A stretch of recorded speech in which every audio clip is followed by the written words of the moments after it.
নবীর সাথে জান্নাতে যাওয়ার কাজ করতেছি আমরা না উল্টাটা করতেছি? আসিদকু ইউনজি ওয়াল কিযবু ইহলিক। সত্য মানুষকে নাজাত দেয়া দেয় আর মিথ্যা মানুষকে ধ্বংস করে দেয়। একটা মিথ্যা কথাকে সত্য প্রমাণিত করার জন্য আর 100 মিথ্যা কথা বলা লাগে। সুতরাং মিথ্যা কোনোদিন মানুষকে নাজাত দিতে পারে না। যতই মিথ্যা বলেন, সত্য একদিন মাটি ফেটে বের হবে। একদিন সত্য আপনাকে সত্যের কাছে প্রমাণ হতেই হবে। একদিন সত্য প্রমাণ হবেই হবে। আর সেই প্রমাণ করে দিবেন কে? প্রমাণ আল্লাহ করে দিবেন। সেই জন্য সত্য বলবেন, যা করছি সত্য বলবেন। এক সাহেব আছে, ইয়া রাসূলুল্লাহ, আমার একটা মাত্র ইবাদত করতে হয়, ওই ইবাদত দেন, কি করব?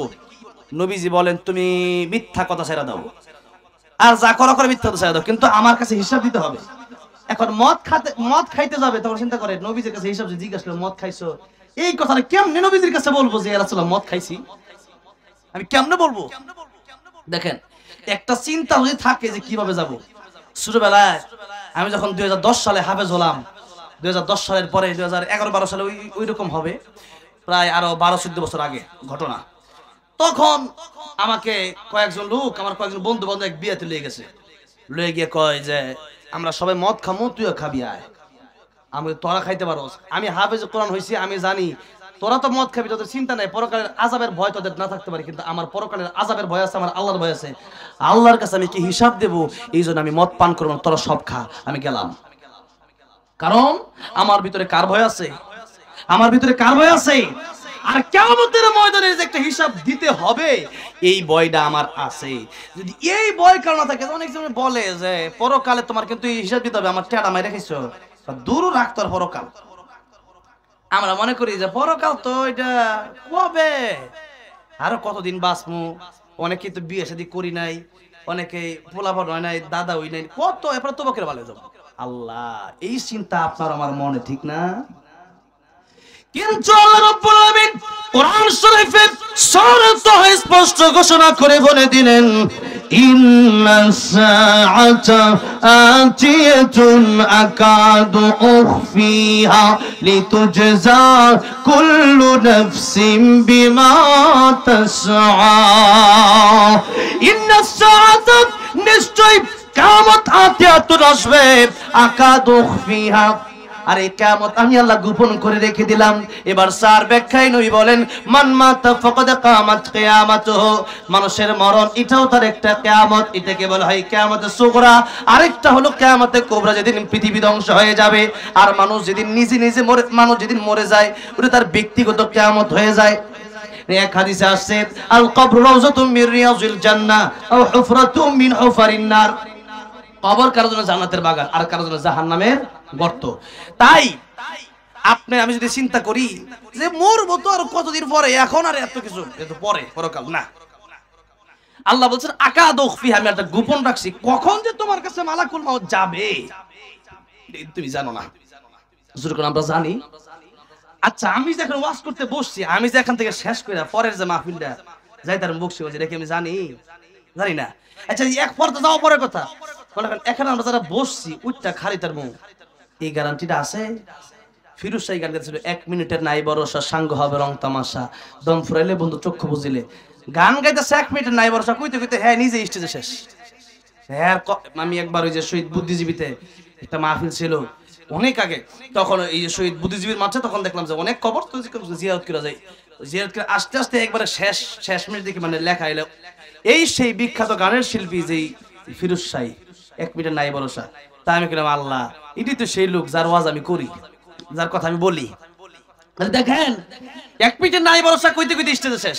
কত বক্তা ওয়াজ করতে করতে স্টেজে মারা গেল, কত মানুষ ওয়াজ শুনতে শুনতে মারা গেল। কয়েকদিন আগে বগুড়া ওয়াজ করতে গেলাম, বললো হুজুর ওয়াজ তো শোনার জন্য সভাপতি সাহেব আছে ডাইন পাশে, ওনার ভাই আসছিল, ওনার ভাই মাত্র মরছে, একটু জানাজার কথাটা এলান দিয়ে দিন, কালকে ফজরের পরে জানাজা হবে। তা আমি নিজেই এলান দিলাম। তো এরকম এলান কিন্তু আমাদের নামে একদিন হবে, যেরকম ঠিক না ঠিক। কার মরণ কোন দিন আসে কেউ জানে না। আল্লাহ রাব্বুল আলামিন বলেন, ও বান্দারে 24টা ঘন্টা মৃত্যুর জন্য প্রস্তুতি নিয়ে থাকো।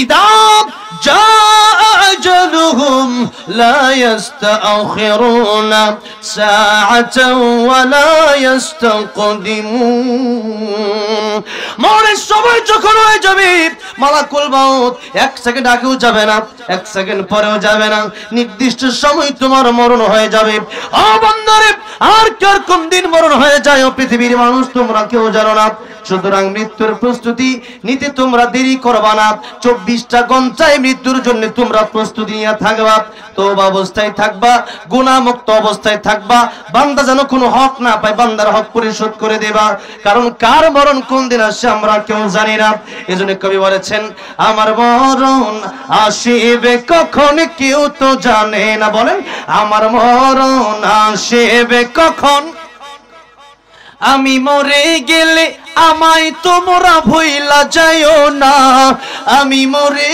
গেলে আমায় তোমরা ভুইলা যাইও না আমার মরণ আসিবে কখন কেউ তো জানে না বলেন আমার মরণ আসিবে কখন এই দুনিয়া চিরজীবন থাকার জায়গা না অন্ধকার কবর যে আমার আসল ঠিকানা এই দুনিয়া চিরজীবন থাকার জায়গা না অন্ধকার কবর যে আমার আসল ঠিকানা সবাই রেখে আমায় চলে যাবে সঙ্গী হবে না সবাই রেখে আমায় চলে যাবে সঙ্গী হবে না আমার মরণ আসিবে কখন কেউ তো জানে না আমার মরণ আসিবে কখন কবর মাঝে মা বাবাকে দেখা যাবে না দেখবো যাকে তিনি হলেন শাহে মদিনা কবর মাঝে মা বাবাকে দেখা যাবে না দেখবো যাকে তিনি হলেন শাহে মদিনা সেদিন আল্লাহ বিনে আর তো কেহ বন্ধু হবে না সেদিন নবী বিনে আর তো কেহ বন্ধু হবে না আমার মরণ আসিবে কখন কেউ তো জানে না আমার মরণ আসিবে কখন আমার ভাইরা আমার বাবা যেরব তাই আল্লাহর নবী বিশ্ব নবী রাহমাতুল লিল আলামিন একদিন সাহাবায়ে কেরামদেরকে বলেন সাহাবীরা আমি নবীর কাছে যখন মালাকুল মউত আসলো তিন বার অনুমতি নিল একবার দরজার বাইরে থেকে এসে বলল আসসালামু আলাইকা ইয়া রাসূলুল্লাহ নবী বলেন ফাতিমা দেখো ঘরের বাইরে থেকে কে যেন আমার ঘরে ঢোকার জন্য পারমিশন চায় ফাতিমা রাদিয়াল্লাহু আনহা দরজা খুলে দেখলেন নবীজির কাছে মালাকুল মউত আজরাইল আসতে চায় ইয়া রাসূলুল্লাহ ও আমার আব্বাজান এমন লোক আমি পৃথিবীতে কোনোদিন দেখি নাই যার মাথা আকাশে যার পা দুইটা জমিনে নবী বললেন মারে এটা মালাকুল মউত আজরাইল দুনিয়ার সবচেয়ে কত্তরকারী ফাতিমা বললেন ও আব্বাজান আমি আসতে দিব না নবীজি বললেন ফাতিমা তুমি আসতে না দাও এই আজরাইল কিন্তু তুমি ডিকলি ঘরে ঢুকে যেতে পারে এই পৃথিবীর মানুষের যার কবজ করতে যখন আসে মানুষের কাছ থেকে অনুমতি নেয় না কিন্তু আমি তো আল্লাহর বন্ধু আমি তো আল্লাহর হাবিব রাহমাতুল লিল আলামিন নবী এই জন্য আল্লাহ এই সম্মানটুকু আমার দান করেছেন মালাকুল মউত আজরাইল আমার কাছে আসবে জান কবজ করবে ডাইরেক্ট আসে না আমি নবীর সম্মানের খাতিরে আমার কাছ থেকে পারমিশন নিতে চাই জোরে জোরে বলা যাবে না সুবহানাল্লাহ ফাতেমাকে ডাক দিও না ফাতেমা অনুমতি দাও অনুমতি দিলে অনেক লম্বা ঘটনা অনেক কথা ইমাম নবীকে ডেকে বললেন ইয়া রাসূলুল্লাহ ইয়া হাবিবাল্লাহ আমি এসেছি আল্লাহ আমাকে পাঠাইছে বলছে আপনার জান কবজ করতে তবে আল্লাহ এটাও বলে দিয়েছে আপনি যদি থাকতে চান আল্লাহ রাব্বুল আলামিন আপনার হায়াত বাড়ায় দেবেন ইয়া রাসূলুল্লাহ এখন কি করব নবী বলেন হাত্তা ইয়াতিয়ানি জিবরাইল আসার আগ পর্যন্ত তুমি অপেক্ষা করো ইতিমধ্যে জিবরাইল আমিন আসলেন এসে বললেন ইয়া রাসূলুল্লাহ ইয়া হাবিবাল্লাহ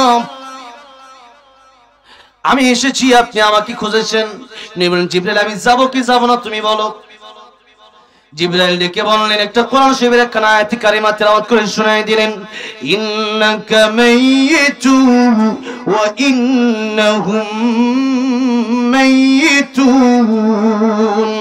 ওগো নবীজি, আপনার পৃথিবী থেকে চলে যাওয়া লাগবে, আপনার দুশমনদেরও পৃথিবী থেকে চলে যাওয়া লাগবে। আল্লাহ আগেই কোরআন শরীফে বলেছেন কুল্লু নাফসিন যায়িকাতুল মাউত। আল্লাহ আগেই বলেছেন কুল্লু মান আলাইহা ফান ওয়া ইয়াবকা ওয়াজহু রাব্বিকা যুল জালালি ওয়াল ইকরাম।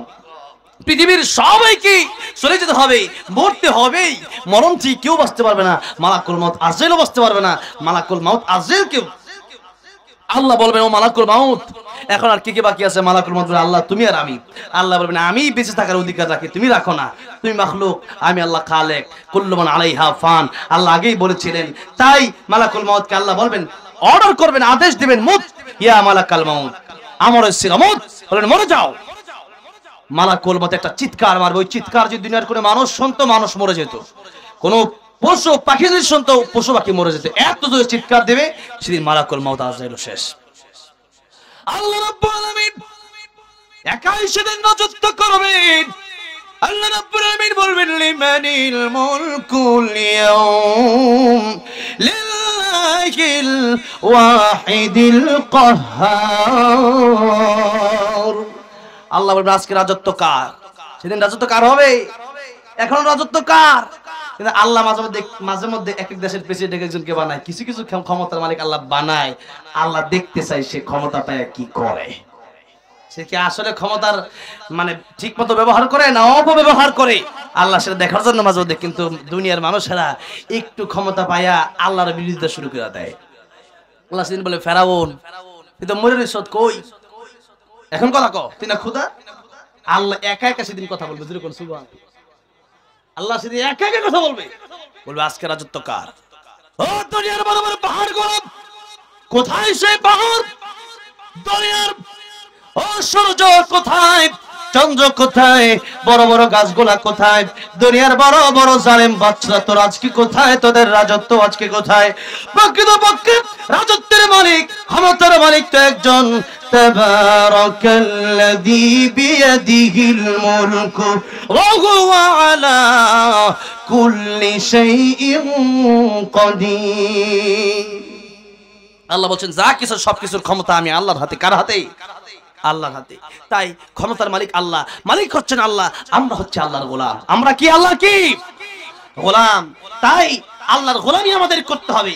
আর যারা গোলামি করবে আল্লাহ রাব্বুল আলামিন গোলাম বলে কিয়ামতের ময়দানে ডাক দিবেন, ইয়া আইয়াতুহান নাফসুল মুতমাইন্না ইরজিই ইলা রাব্বিকি রাদিয়াতাম মারদিয়া ফাদখুলি ফি ইবাদি ওয়াদখুলি জান্নাতি। এখানে আব্দুল শব্দ এসেছে, অনেক লম্বা তরজমা। আব্দুল শব্দের মানে হচ্ছে গোলাম। যারা গোলামি করবে, আল্লাহর প্রকৃত গোলাম দুনিয়াতে থাকবে, নিজেকে যারা মালিক ভাববে না, নিজেকে যারা এই দুনিয়ার গোলাম ভাববে, এদেরকে আল্লাহ ডেকে ডেকে কিয়ামতের ময়দানে জান্নাতের মেহমান বানায় দেবেন।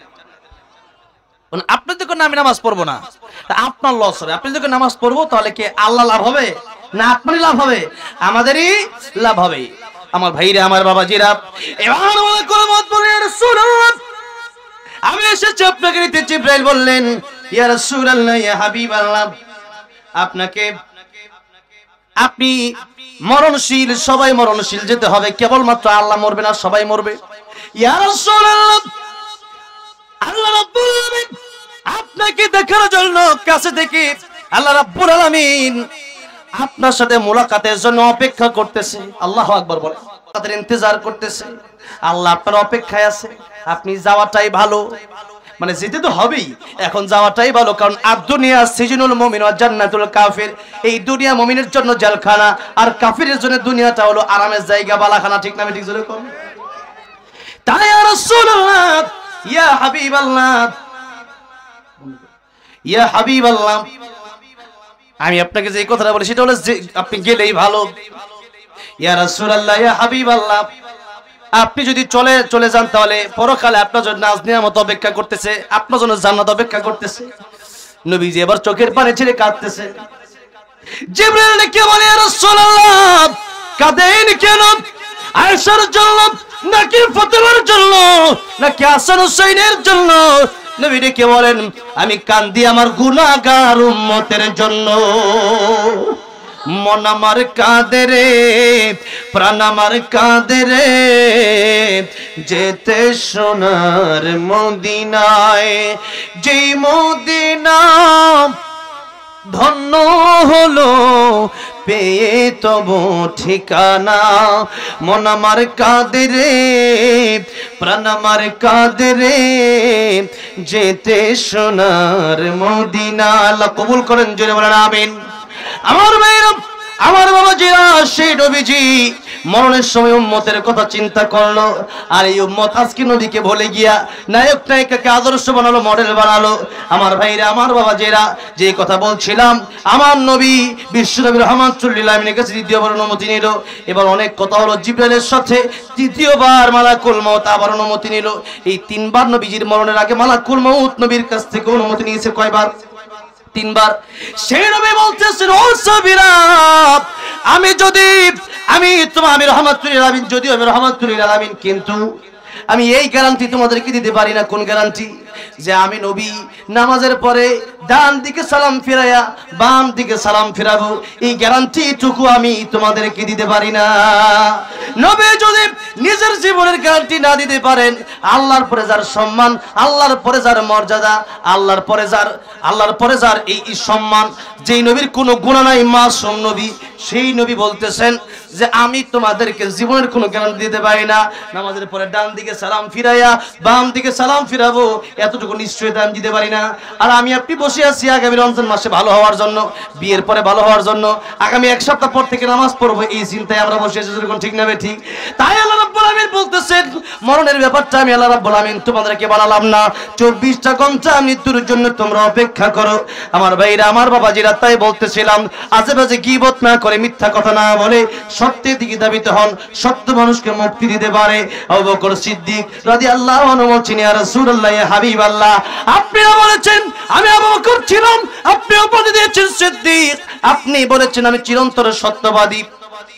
ইয়া রাসূলুল্লাহ, আপনি বললেন সত্যবাদী, এখন আজকে আমি মিথ্যা কথা বলবো না।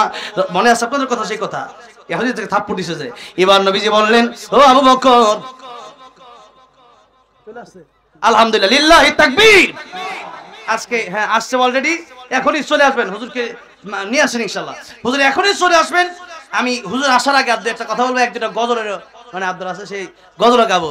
আলহামদুলিল্লাহ, আজকে এই মাহফিলে হাজার হাজার মানুষ, এই কয়েকটা মাহফিল, বড় বড় মাহফিলের মধ্যে এইটা একটা জামালপুরের একটা ঐতিহ্যবাহী মাহফিল না?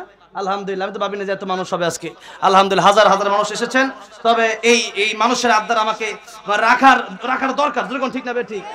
যে আমার অনেক মাহফিল আছে, এরকম মনে করেন এরকম 4টা মাহফিল মিলে এরকম এক মাহফিলের সমান হবে না, যেরকম ঠিক না ঠিক? তো আজকে একটা মাহফিল, এত বড় একটা মাহফিল, আলহামদুলিল্লাহ, সেজন্য আমি বলবো ইনশাআল্লাহ। তবে কথা হচ্ছে, আর 2-1টা কথা না বললেই না, যেটা বলতেছিলাম, আবু বকর সিদ্দিক রাদিয়াল্লাহু আনহু, ইয়া রাসূলুল্লাহ, আমি না সত্যবাদী, আজকে আমি মিথ্যা বলবো না। আল্লাহর নবী বলছেন, আবু বকর, সাক্ষী না আনলে বিচার তোমাকে করাই হবে, তোমাকে উল্টা থাপ্পড় খেতে হবে। আবু বকর সিদ্দিক রাদিয়াল্লাহু আনহু বলেন, ইয়া রাসূলুল্লাহ, ইয়া হাবিবাল্লাহ, আমার কোনো সাক্ষী নাই, বিচার শুরু হয়ে যাক। যেই মাত্র বলছে বিচার শুরু হয়ে যাক, এমন সময় আল্লাহর নবী, বিশ্ব নবী রাহমাতুল লিল আলামিন যখন বিচার করবে, এমন সময় সাহাবায়ে কেরাম রাদিয়াল্লাহু আনহুম আজমাইন তাকায় দেখতেছে যে জিবরাইল আমিনের আগমন ঘটে গেছে। আল্লাহু আকবার বলেন। জিবরাইল আমিনের আগমন ঘটে গেছে। জিবরাইল আমিন আয়েশা বলতেছে, ইয়া রাসূলুল্লাহ, ইয়া হাবিবাল্লাহ, আমি এসেছি, আল্লাহ রাব্বুল আলামিন আমাকে পাঠাইছে। কেন পাঠাইছে?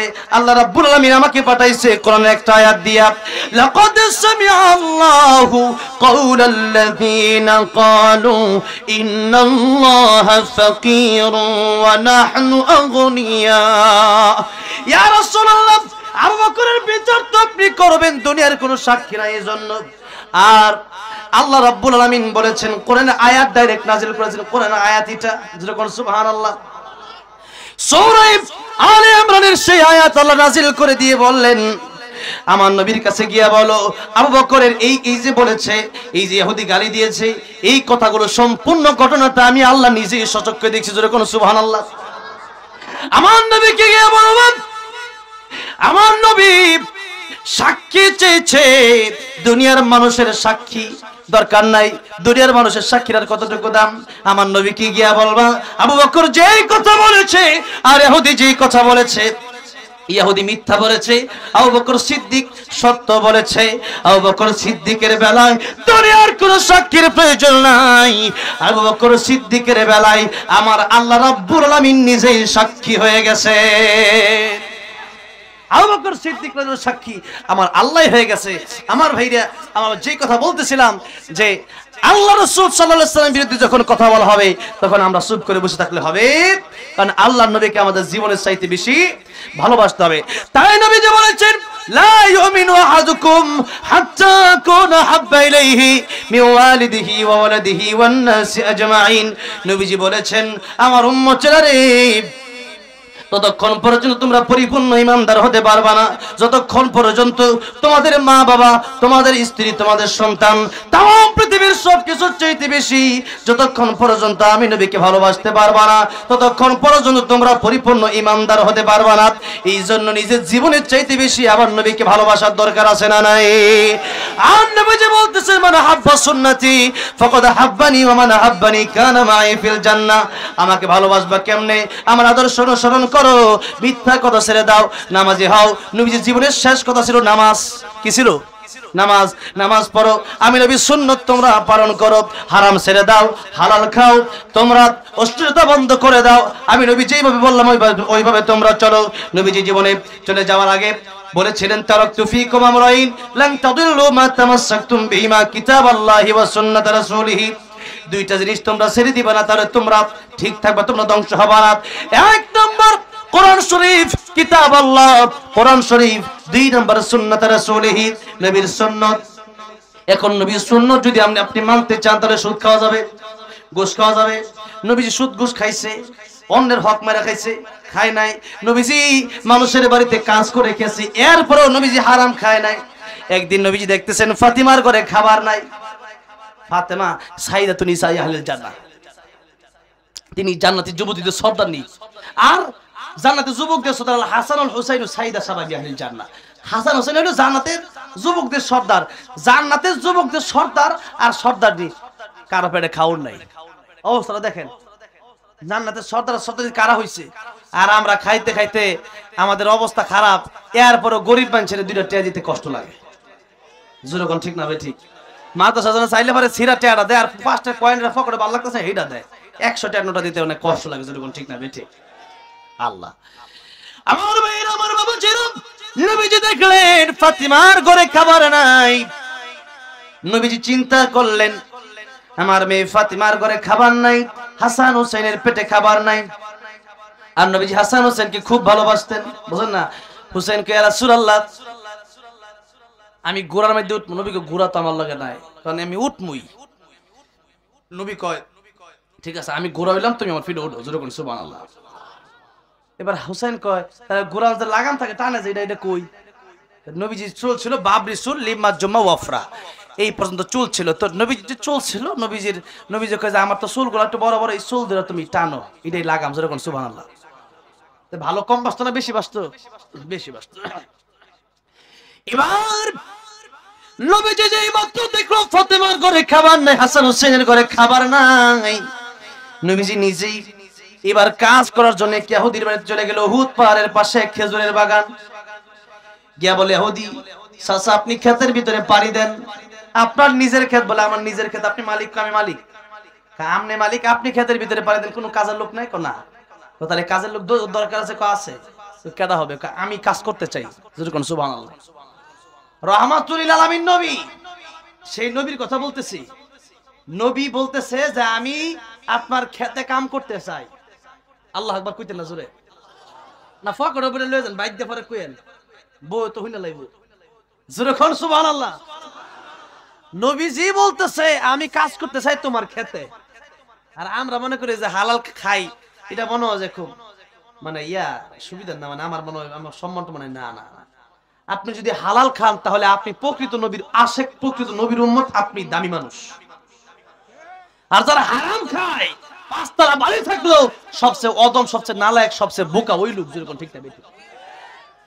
এই জন্য হালাল যদি আপনি খান, খেতে কাম করে নবী খাইছি, তাহলে আপনি খাইতে সমস্যাটা কোন জায়গায়? আপনি কেন মনে করেন যে আমার দাম কম? আপনি এটা মনে করতেছেন কেন?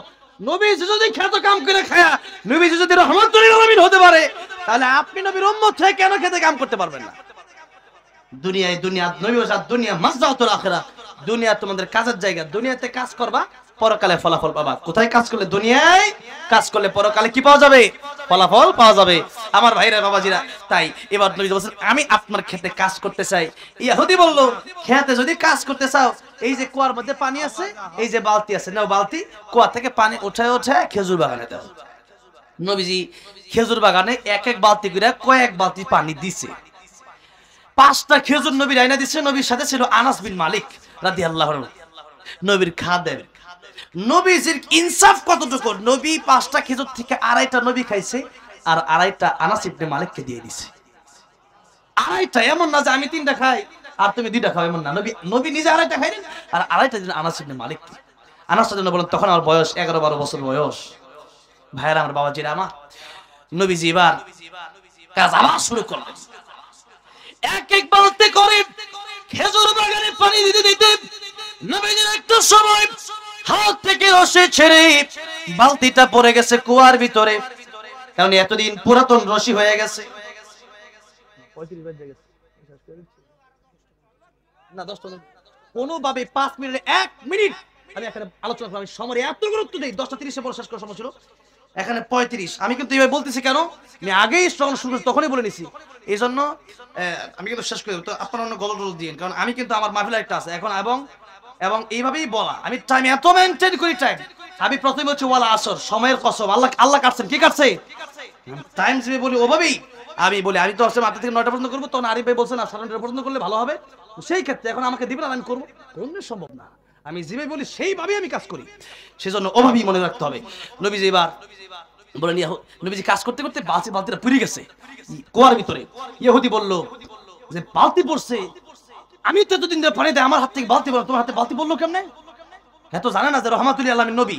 কি লাইট কি বন্ধ হয়ে গেছে নাকি? কি হয়েছে? লাইট বন্ধ হয়ে গেছে না কেন? একটু আগে দেখলাম একরকম, মানে কি হইলো আবার? আচ্ছা দেখলাম কি মাইনছে দেখতেছে না তো, ভালো লাগতেছে না, কথা বোঝে নাই।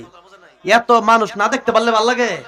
এতক্ষণ মুখ চমকাইতেছে খালি লাইট, অনেক লাইট কই গেছে গাদি। আচ্ছা যাই হোক, না পাওয়ার কমে গেছে মনে হয় নাকি? ও পাওয়ার কমে গেছে, বুঝছি, ভোল্টেজ কম। যাই হোক, নবীজি এবার দেখেন অবস্থাটা কোন জায়গায় গিয়ে দাঁড়ায়। আমি এই কথাটা এই জন্য বলতেছি, এই ঘটনাটা আমি মাঝে মধ্যে বলি। আজকে যে বিষয়টা আমি আসার আগে আমার বলতেছি এই বিষয় ওয়াজ করেন, তো হুট করে বিষয় দিছে, তো এখন এই ঘটনা আমি বলা দরকার। নবীজি কত কষ্ট করছে রহমাতুল আলামিন হইয়া, আর আমরা কি করি? আমরা মনে করি এত খাবার খাইতে খাইতে খাইতে খাইতে বাড়ি একটা জামালপুর হইলে কয় আরেকটা ঢাকা হইলে সুবিধা, ঢাকা একটা কইলে আরেকটা কানাডা বেগম পাড়া হইলে আরেকটা হইলে সুবিধা। কারণ দেশ কোন দিন কোন দুর্যোগ জায়গা বিদেশ ফলাই তুই বই দিন, কিন্তু বাড়ি একটা কানাডা হইলে সুবিধা। তাহলে বুঝতে নাই, এই জন্য মনে করেন মানুষের চাইতে শেষ নাই। নবী বলেন এই বনি আদমের এত আশা এত আকাঙ্ক্ষা, একটা দুনিয়া দিয়ে দিলে সে আরেকটা দুনিয়ার চিন্তা করে। ডোনাল্ড ট্রাম্প এত বড় আমেরিকা, আমার আমেরিকা তো গেছি না, কত বড় হনছি খালি। এই বছর আমেরিকা আমার প্রোগ্রাম আছে, এরপরে কানাডাতে আছে, ইতালিতেও আছে। এত বড় বড় দেশে যাবো আর কে দিবার গিয়া দেখি কতনি বড় আমেরিকা, এত বড় দেশ, এত বড় দেশের বাংলাদেশে 100টা সমান মনে হইব। এত বড় দেশের ক্ষমতা পাইয়া ডোনাল্ড ট্রাম্পের এই বাংলাদেশ নিয়ে চিন্তা শেষ হয় না। এ কই এক শুরু দেশ, হ্যাঁ এটা লইয়া হে সেন্ট মার্টিন লইয়া হেঁটা নাটানি শুরু করছে। কথা ঠিক না বে ঠিক? এত বড় দেশ ভারত, 7,000 বার গেলাম মস্ক করার জন্য। এত বড় দেশ নরেন্দ্র মোদী এই ভারত পাইয়া, হ্যাঁ কি বলি বুঝলি, এত কথাবার্তা বলে কি মস্ক করবো? হ্যাঁ কথা বলেন, বসেন ভদ্রমতো বসেন।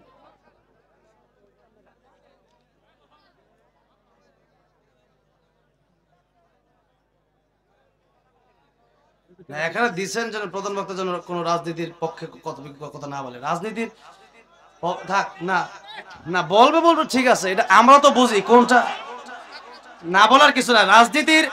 রাজনীতির পক্ষে বিপক্ষে না, কোরআন আমাকে যেটা বলে আমি সেটাই বলবো, ঠিক না?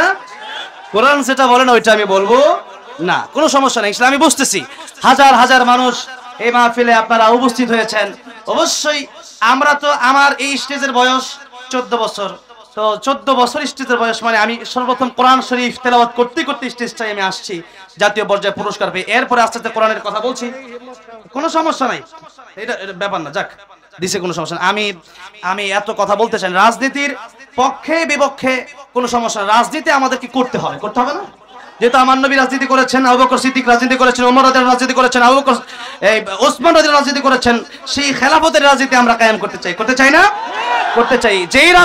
যেই রাজনীতি করলে পরে দেশে চুরি বন্ধ হবে, ডাকাতি বন্ধ হবে, যেই রাজনীতি করলে পরে দেশে সুদ বন্ধ হবে, ঘুষ বন্ধ হবে, মানুষ আল্লাহর কোরআনের পক্ষে আসবে, সেই রাজনীতি আমরা করতে চাই কি চাই না? সবাই রাজি আছে না নাই? সেই রাজনীতি আমরা করতে চাই। তবে যারা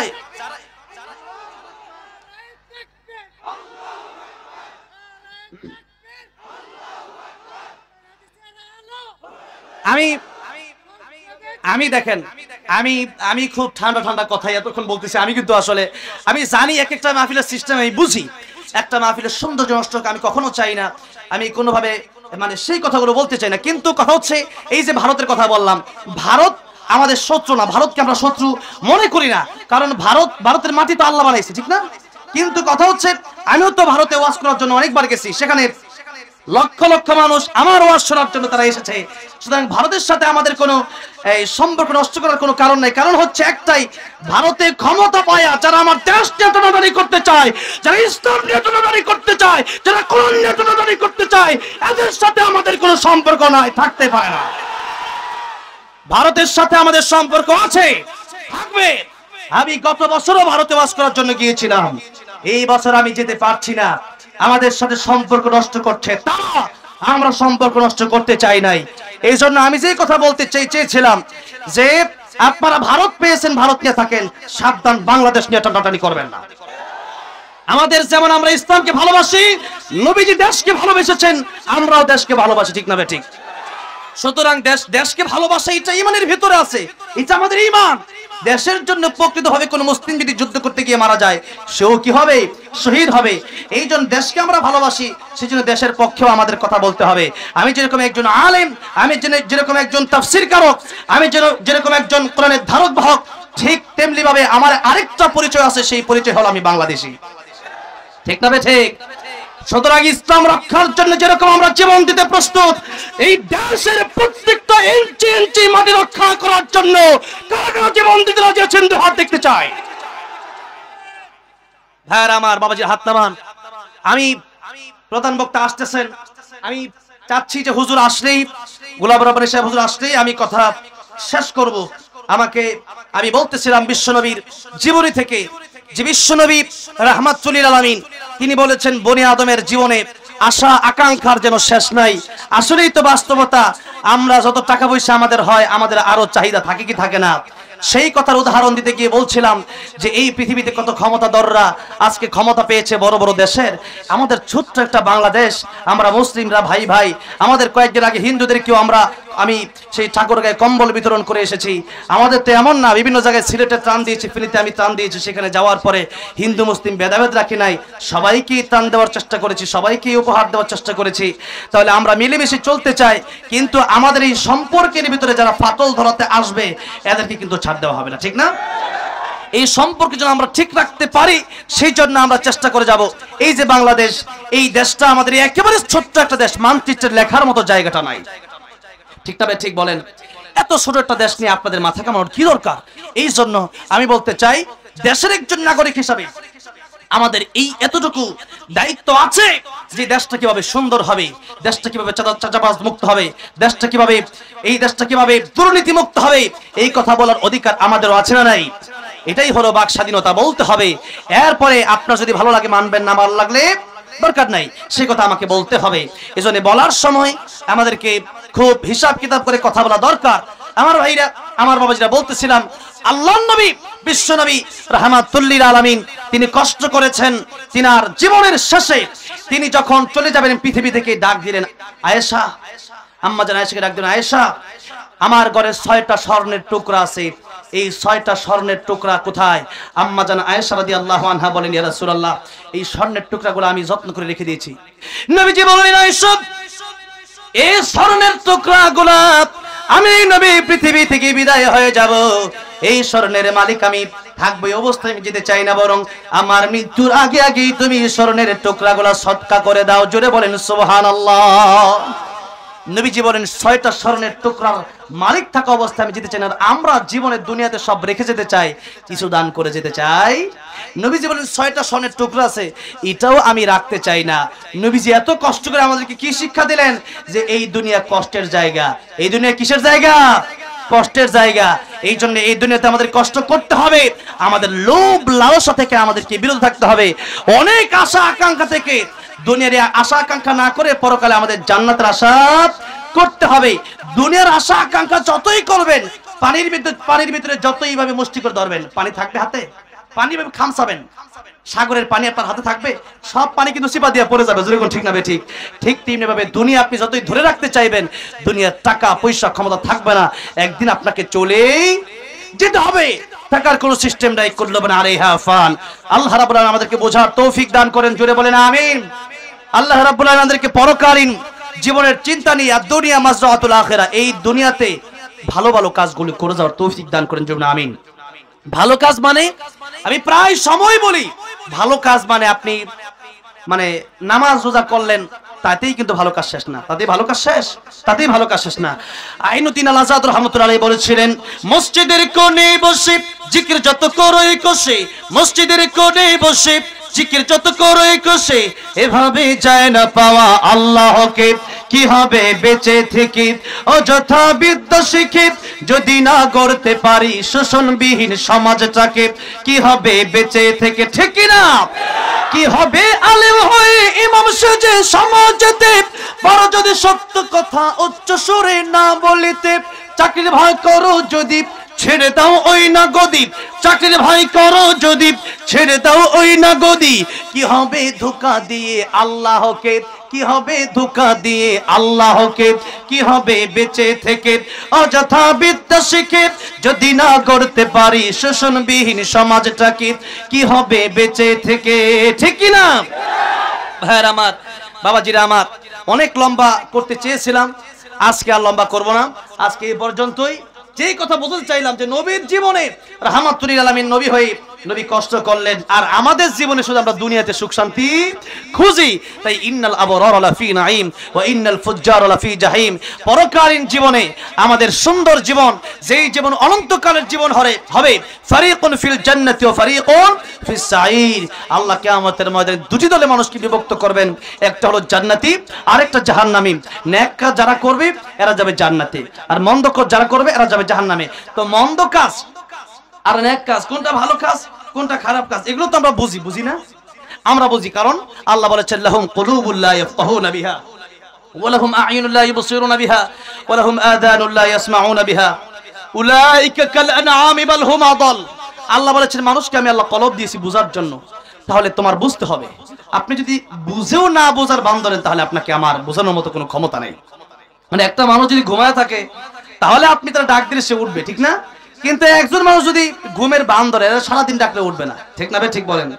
এই জন্য ভান ধরে থাকলে দিলাম না। আপনি তো আসলে বুঝতেছেন কোনটা ভালো কাজ কোনটা খারাপ কাজ, কোনটা কোরআনের পথের কাজ কোনটা কোরআনের বিপক্ষের কাজ, সেগুলো আপনি বুঝতেছেন।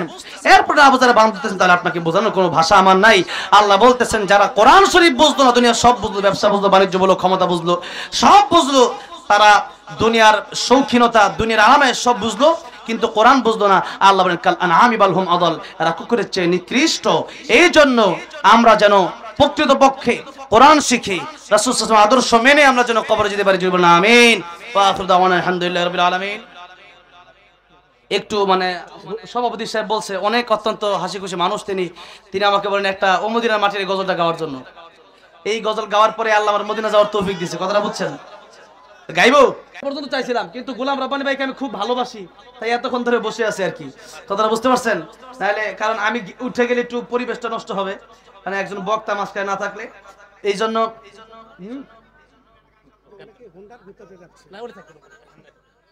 না, আমি গজলকে চলে যাবো।